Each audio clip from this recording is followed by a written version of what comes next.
Salam. Bugün İslam ilahiyyatının ən maraqlı və bəlkə də ən çətin suallarından birinə baş vuraq. Necə olur ki, cismi və forması olmayan Allahdan bəhs edərkən Quranda onun əli və ya gözü kimi ifadələrə rast gəlirik? Gəlin bu dərin mövzunu Maturidi məktəbinin prizmasından anlamağa çalışaq. Və baxın, bu sual əslində əsrlərdir ki, böyük alimləri düşündürür. Bir tərəfdən, İslamın təməl inancı Allahın heç bir şeyə bənzəməməsidir, yəni o bizim təsəvvürümüzün xaricindədir. Amma digər tərəfdən də müqəddəs kitabda bu cür sanki fiziki təsvirlər var. Bəs bu bir ziddiyyət deməkdir? Yoxsa biz burada hansısa daha dərin bir mənanı əldən buraxırıq? Bütün bu müzakirələrin mərkəzində dayanan bir anlayış var, təcsim.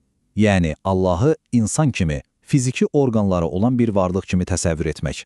İslam ilahiyyatına görə bu ən böyük xətalardan biridir. Və məhz Maturidi məktəbi bu təhlükəli yoldan qaçmaq üçün bizə çox aydın bir sistem təklif edir. Yaxşı, bəs çıxış yolu nədədir? Məhz bu nöqtədə İslam düşüncə tarixinin ən sistemli məktəblərindən biri olan Maturidilik dövrəyə girir. Onların yanaşması həm ayələri olduğu kimi qəbul etməyə, həm də Allahı məxluqata bənzətməkdən yayınmağa imkan verir. Gəlin onların bu məntiqi və ardıcıl metodunu addım-addım öyrənək.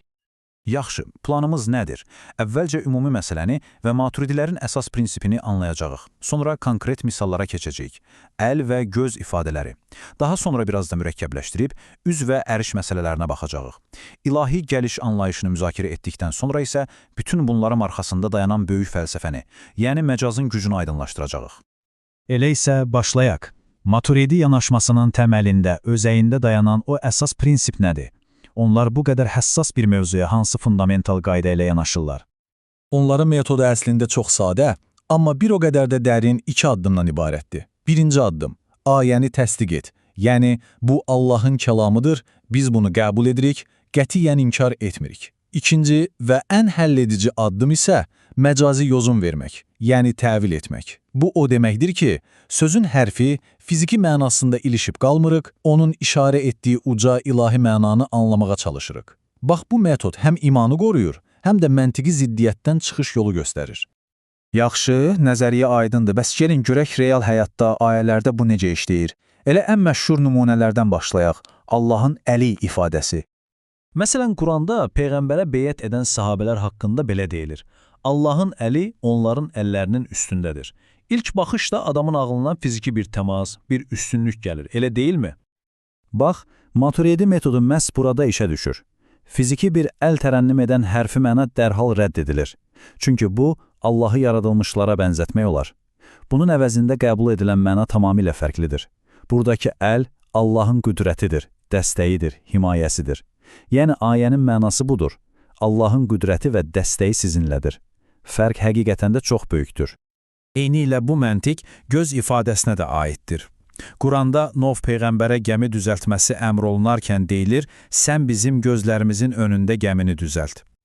Əlbəttə ki, burada da fiziki bir orqan, bir göz təsəvvür etmək bizi yenə təksimə, yəni cisimləşdirməyə aparar. Ona görə Maturidilər deyir ki, yox, gözlərimizin önündə ifadəsi bizim daimi nəzarətimiz, mühafizəmiz və rəhbərliyimiz altında deməkdir. Bu, fiziki görməkdən qat-qat üstün, hər an, hər şeyi əhatə edən bir ilahi qayğıya işarədir. İndi gəlin biraz daha mürəkkəb, daha abstrakt anlayışlara keçək.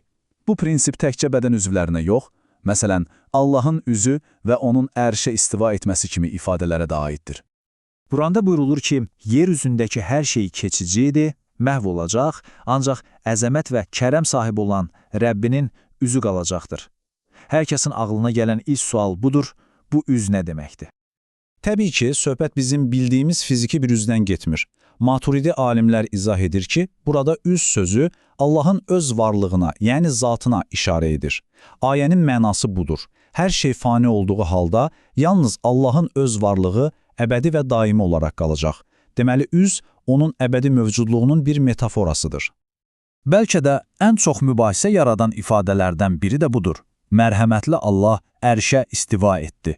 Buradakı istiva sözünü hərfi tərcümə etsək, yüksəldi, qərar tutdu, hətta oturdu kimi mənalar çıxır. Bu isə istər-istəməz Allah üçün bir məkan, bir hərəkət təsəvvür etməyə yol açır. Amma Maturidi yozumu bizə tamamilə fərqli bir perspektiv verir. Onlara görə ərşə istiva etmək fiziki bir hərəkət deyil. Bu, Allahın bütün kainat üzərində öz mütləq hakimiyyətini, idarəçiliyini və hökmranlığını qurması deməkdir. Necə ki, bir padşah taxta çıxaraq hakimiyyətini elan edir, burada da əsas məsələ oturmaq deyil, hökmranlıqdır.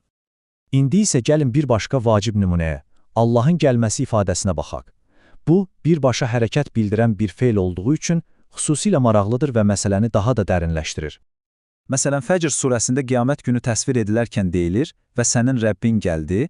Əgər biz bunu hərfi mənada başa düşsək, gərək Allahın bir yerdən başqa yerə hərəkət etdiyini düşünək, bu isə onun zamandan və məkandan kənar olması prinsipinə tamamilə ziddir.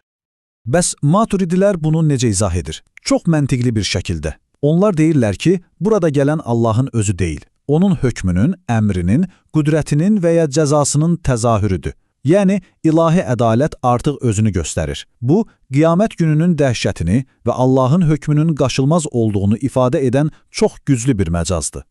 Yaxşı, bu qədər nümunəyə baxdıq. Gördüyünüz kimi hamısında eyni məntiq, eyni yanaşma var. Bu təsadüfi deyil əlbəttə. Bütün bu məcazi yozumlar tək bir fundamental fəlsəfi prinsipə xidmət edir. İndi gəlin bütün bu detalları birləşdirib böyük mənzərəyə baxaq. Bütün bu təvillərin, yəni məcazi yozumların arxasında dayanan o əsas məqsəd, o ümumi fəlsəfə nədir? Bu fəlsəfənin adı tənzihdir. Tənzih nə deməkdir? Ən sadə dillə desək, Allahı hər cür nöqsandan, yaradılmışlara bənzəməkdən, fiziki xüsusiyyətlərdən uzaq tutmaq, onu pak və müqəddəs olaraq qəbul etmək deməkdir. Bu, heç bir şey ona bənzər deyildir ayəsinin praktikada tətbiqidir. Maturidilər üçün bütün bu məcazi yozumların yeganə məqsədi məhz bu ali prinsipi qorumaqdır. Və burada çox kritik bir məqam var. Bu məcazdan istifadə metodu ilahiyyatçıların özündən uydurduğu bir şey deyil. Quranın özü belə məcazi dildən bol-bol istifadə edir. Məsələn, bir ayədə yıxılmaq istəyən divardan bəhs edilir. Axı divarın iradəsi istəyi ola bilməz. Bu bizə göstərir ki, məcaz dilin ayrılmaz bir parçasıdır və ilahi kəlamda da dərin mənaları ifadə etmək üçün istifadə olunur. Nəticə etibarilə Maturidi yanaşması bizi fundamental bir sual qarşısında qoyur. Bizim bu məhdud insan dilimiz, məhdud təcrübələrimizlə sonsuz, hüdudsuz və hər cür təsəvvürdən uca bir varlığı necə tam olaraq ifadə edə bilərik ki? Bəlkə də məcaz sadəcə bir ədəbi üslub deyil, həm də ağlımızın sərhədlərini aşan həqiqətlərə doğru aça bildiyimiz yeganə pəncərədir. Bu dərin sual üzərində düşünməyə dəyər. Bizimlə olduğunuz üçün təşəkkür edirik.